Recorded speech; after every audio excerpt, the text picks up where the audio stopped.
스프. 러시아 우크라이나 전쟁의 승자는 북한. 스브스 프리미엄에 실린 SBS 외교안보팀 김하영 기자의 벙커버스터 취재 파일입니다. 롤스로이스와 렉서스, 마이바흐에 최근 추가된 아우루스까지 최고급 차량에 대한 애정을 끊임없이 과시하고 있는 한 사람이 있습니다. 북한 김정은 총비서인데요. 김정은의 애마가 새롭게 등장할 때마다 반드시 붉어지는 의혹이 있습니다. 고급 차량 등 사치품 수입을 금지한 UN 대북 제재 결의를 북한이 위반하고 있다는 겁니다. 오늘은 북한 핵 개발에 대응하기 위한 조치로 국제사회가 지난 10여 년간 켜켜이 쌓아온 대북 제재, 그리고 위기에 몰린 감시 시스템에 관한 이야기입니다. UN에는 북한이 대북 제재를 위반했는지, 위반했다면 어떤 방식으로 회피했는지 조사하고 감시하는 공인된 기구가 있었습니다. 바로 대북제재위원회 전문가 패널이란 겁니다.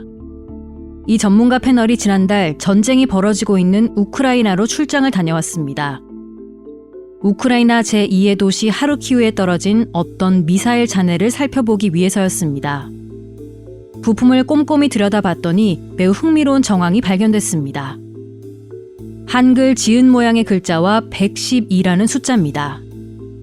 공교롭게도 북한은 지난해 2023년을 112년이라고 불렀습니다. 김일성이 태어난 해를 기점으로 연도를 따진 겁니다. 출장을 마친 전문가 패널은 이 미사일이 북한산 탄도미사일이라고 결론지은 보고서를 전 세계에 공개했습니다. 전문가 패널은 2009년 북한의 2차 핵실험에 따른 대북제재 결의 1874호의 근거에 출범했습니다. 15년간 사실상 탐정 역할을 하며 노하우를 축적해온 이 감시기구가 최근 한순간에 갑자기 사라졌습니다. 황준국 주 UN 대사는 북한의 제재 위반 행위를 지켜보는 CCTV가 부서진 것이라고 비유했습니다. UN의 대북제재위원회 전문가 패널은 그동안 제재 위반 의심 사례들을 조사해 1년에 2차례 보고서를 내놨습니다. 자칫 안이해질 수 있는 대북제재 이행에 경각심을 주는 역할을 톡톡히 해온 겁니다. 패널은 안보리 상임이사국인 미국과 영국, 프랑스, 중국, 러시아에 더해서 한국, 일본, 싱가포르 등 8개 나라 전문가로 구성돼 있습니다. 전문가 패널로 활동했던 영국 외교관 출신의 펜턴 보크 전 조정관은 그 활동이 결코 순탄한 것은 아니었다고 털어놓은 적이 있습니다. 중국과 러시아 측 인원이 위원회 활동을 사실상 방해했고 패널이 독립적인 조직으로서 실제 내려야 할 결론에 도달하는 걸 막기 위해서 합의의 원칙을 악용했던 겁니다. 그래서 중국과 러시아 전문가의 반대 때문에 담아야 할 내용을 보고서에 충분히 담을 수 없었다고 그는 밝혔습니다. 그럼에도 불구하고 어쨌든 전문가 패널은 유지가 됐고 그 시스템이 사라지지 않는 한 매년 국제사회에 경종을 울릴 수 있었습니다. UN 안보리는 매년 3월쯤 이 전문가 패널의 임기를 연장해왔습니다. 올해도 관례에 따라 그렇게 하려고 했는데 갑자기 러시아가 거부권을 행사하고 나섰습니다. 그동안은 거부권을 행사하지 않았던 러시아가 왜 이번엔 갑자기 패널 임기 연장을 반대했을까요? 통일연구원의 현승수 선임연구위원은 러시아가 북한을 과거와는 전혀 다른 시각으로 보기 시작했기 때문이라고 지적했습니다. 우크라이나 침공 이후의 공세적인 세계 전략에 있어서 북한이 꼭 필요해졌던 겁니다. 이번에 패널 임기 연장을 두고 힘겨루기를 하는 과정에서 러시아는 대북 제재가 일정 시점이 지나면 자동 종료되는 일몰 조항을 넣으라고까지 요구했던 걸로 전해졌습니다. 한국과 미국이 결코 받아들일 수 없는 안을 던진 겁니다. 결국 진통 끝에 북한의 제재 위반을 감시하는 전문가들의 활동은 종료돼 버렸습니다. 패널 임기가 끝나기 전 UN을 담당하는 미국 대사는 북한과 가장 가까운 판문점 공동경비구역 JSA까지 달려갔습니다. 린다 토마스 그린필드 대사의 판문점 방문은 언론을 대동한 상태로 이뤄졌는데 핵심은 대북 제재 위반을 감시할 대체 수단을 어떻게 해서든 강구하겠다는 겁니다.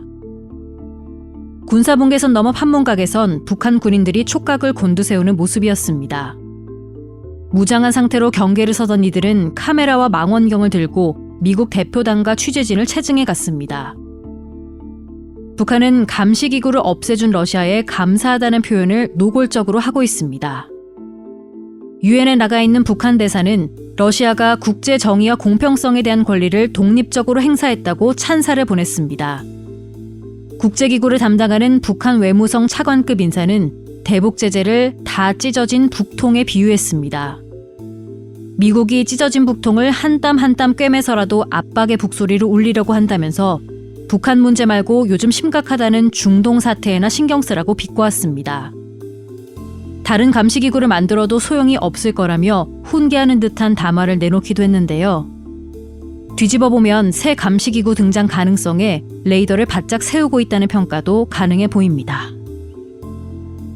가장 최근 대북 제재가 채택된 건 북한이 ICBM인 화성 15형을 발사한 직후인 2017년 12월입니다.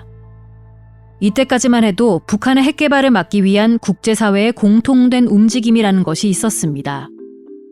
그 결과 유엔 회원국이 북한으로부터 석탄을 수입하지 못하도록 금지할 수 있었고 1년에 북한이 수입할 수 있는 정유 제품을 연간 50만 배럴로 한정하자는 합의가 가능했습니다. 또 각국에 들어와 있던 북한 노동자도 북한으로 돌려보내라는 결론이 내려졌습니다.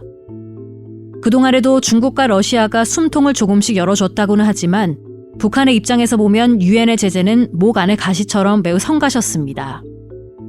김정은과 트럼프 전 미국 대통령의 제2차 북미 정상회담 하노이 담판에서 북한이 내세운 조건도 다름 아닌 대북 제재 해제였습니다.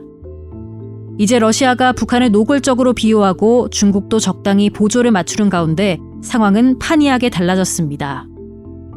통일연구원의 현승수 선임연구위원은 러시아가 올해부터 본격적으로 북한 노동자들을 수입할 걸로 내다봤습니다.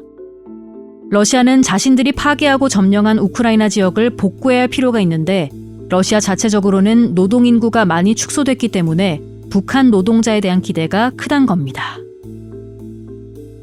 중국과 미국의 패권 경쟁, 여기에 러시아의 우크라이나 전쟁까지 벌어지면서 북한의 몸값은 높아졌습니다. 북한으로선 좋은 시절을 만났다고 해야 할까요? 북한은 최근 이란 또 벨라루스와 고위급 접촉을 재개하면서 반미 친러 전선을 확대하고 있습니다. 5선을 확정한 푸틴 대통령이 조만간 북한을 방문할 거라는 전망도 나옵니다. 러시아 우크라이나 전쟁의 승자는 러시아도 우크라이나도 아닌 북한이라는 평가가 완전히 틀린 말은 아닌 것 같습니다. 여기까지 SBS 김하영 기자의 벙커버스터 취재 파일, 전 아나운서 김선지였습니다. 스브스 프리미엄 앱을 설치하시면 유익한 컨텐츠를 더 많이 만나보실 수 있습니다.